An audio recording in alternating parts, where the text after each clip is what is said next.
After the judge orders the Trump administration to halt random immigration stops and arrests here in Southern California. How does a city built on dreams become a place where families disappear before sunrise? That's the question people started asking when the ICE raids began sweeping through Los Angeles. Not in the headlines first, but in whispers, in phone calls that started with, "Did you hear what happened on our block?" It didn't feel like law enforcement. It felt like a storm, sudden and targeted. Vans rolled in before daylight, unmarked and unapologetic. People were pulled from their homes without warning. Children were left waiting at bus stops, not knowing why their parents hadn't come back. The silence that followed was heavy. It didn't feel like justice. It felt like an entire city holding its breath. But here's what they didn't expect. Los Angeles didn't stay quiet for long. Fear spread, yes, but so did something else. A kind of collective heartbeat. People who had never marched before found themselves side by side with strangers,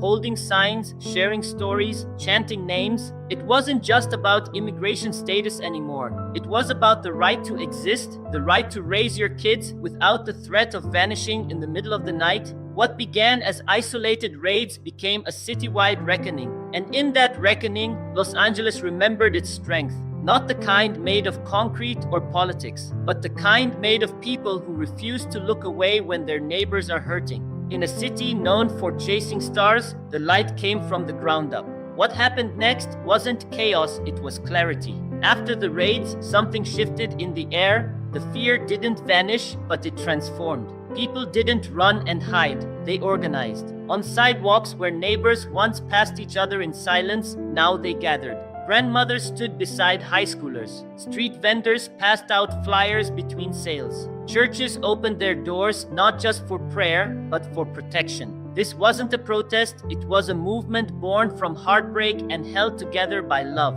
Community defense networks formed almost overnight. Volunteers walked neighborhoods, warning families of ICE checkpoints. Lawyers showed up offering free counsel. Teachers led workshops in school cafeterias, teaching students how to speak up, how to stay safe. And in the middle of it all were voices, untrained, unpolished, but powerful, chanting through megaphones and bullhorns, refusing to be ignored. It wasn't just the usual activists. It was moms who'd never held a sign before. It was janitors, poets, teenagers, all finding purpose in the struggle. What ICE tried to fracture, the people were stitching back together, thread by thread, with protest and poetry, with solidarity and strength. This wasn't just a reaction to injustice, it was a vision for something better. You could feel it in the streets. This wasn't about politics anymore, it was personal, it was spiritual. People weren't just marching for policy change, they were marching for their children, their dignity, their right to exist without apology. And in that defiance, Los Angeles found its soul again. In the flood of news coverage and statistics, it's easy to forget that behind every raid is a name, a face, a story. These aren't just numbers, they're people with roots, routines, and relationships. Like Rosa, a mother of 3 who was taken while dropping her kids off at school. Her youngest still waits by the window every afternoon, hoping today will be the day Mama comes home. Or Daniel, a farm worker in Camarillo who fell from a greenhouse roof trying to escape. He didn't survive. He died running from fear. From the system, from a country he's helped feed. These are not distant tragedies, they're here, close, unfolding in neighborhoods we know. The heartbreak doesn't hit in headlines, it hits in empty chairs at dinner tables, in backpacks that don't get picked up after school, in the quiet sobs of children trying to understand why love sometimes isn't enough to keep their family together, and still, through the pain, people are standing up to speak for those who no longer can. Rosa's oldest daughter now leads marches with her mother's photo in her hand. Daniel's co-workers have joined protests, chanting his name like a promise. This isn't just mourning, it's memory turned into movement. Because when a system tries to erase people, remembering becomes an act of rebellion. In every name shouted, in every story shared, there's a refusal to let these lives be reduced to paperwork and policy. These are human beings, and their stories demand to be seen. There's a question no one wants to ask out loud, but it lingers in the air like smoke. Was this really about safety, or was it about control? Because when you look at the timing, the spectacle, the sheer visibility of the raids, it's hard not to wonder. The cameras seemed to know where to be. The headlines followed, bold, and immediate. It didn't feel like quiet enforcement, it felt like theater. Like fear was being used not as a tool of protection, but as a weapon of performance, a political act dressed as national security. And in the middle of it all were human beings, used like props in a show they never auditioned for. Families ripped apart while politicians stood behind podiums talking about law and order with rehearsed conviction. But no one mentioned the baby left crying on the apartment floor.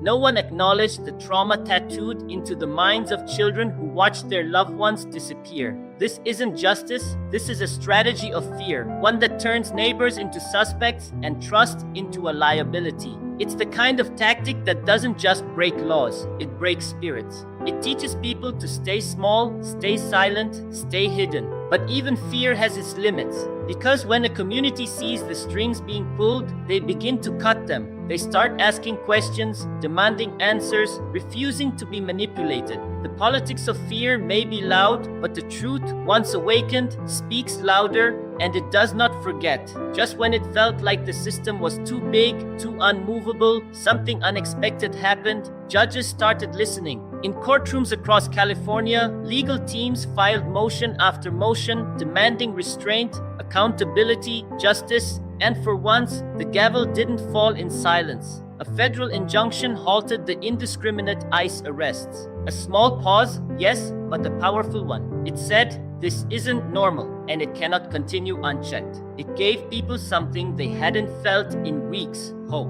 Not because everything had changed, but because something had. Because the law, often used as a weapon, was now being used as a shield. Protesters felt it. Families felt it. Like a breath after too long underwater. And for the first time in this fight, it wasn't just the people holding the line. It was the court saying, we see you, we hear you. And that, however small, was a turning point. Not the end, but the beginning of pushback with power behind it. Years from now, when people look back on this moment, they won't remember every detail of the policies or the speeches. They'll remember how it felt, they'll remember the fear, but more importantly, they'll remember the fire that followed. The way a city stood up, not because it was easy, but because it was right. The way ordinary people became leaders and pain became purpose. This wasn't just about immigration. It was about humanity, about choosing to see each other, to fight for each other, to say, you belong here and you matter.